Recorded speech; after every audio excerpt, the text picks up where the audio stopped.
ամեն շաբաթ կամ ամեն ամիս,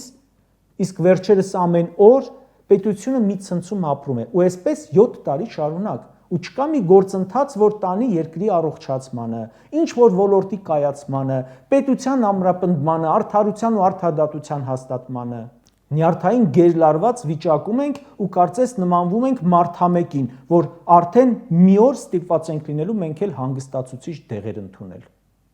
Ժողովուրդ ջան, 2018 թվականի մայիսին եկել են իշխանության, անմիջապես նախաձեռնել են Տուշոնկա շոու, հետո մյուս շոուները, ձերբակալություններ, խուզարկություններ, գրողները այսինչ այնինչ բիզնեսի վրա,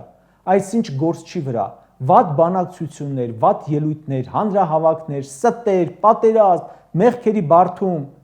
հարցակում այս գործարանի վրա, այն գործարանի վրա, սրա խլում, նրա խլում, Facebook-յան անմակարդակ գրառումներ, եկեղեցու դեմ արշավանք, այսպես շարունակ 7 տարի։ Չես կարողանա ասել, թե այս տարիների ընթացքում պետությունը ինչ է կարողացել կայացնել, հետ գցել։ Այսինքն կարող ես ասել, ոչինչ։ Այս մարդիկ խառնել են մեր ու մեր երկրի անդորրը բոլոր առումներով, մեր սահմաններին, մեր միջավայրում, մեր հոգիներում, մեր ժողովրդի համարյա չնչին մասն է, որ ինքը զբաղված է իր գործերով, իր հոգսերով։ Սրանք բոլորիս հոգսերն են դարձրել այն խնդիրները, որոնք իրենք պետք է լուծեին ի պաշտոն է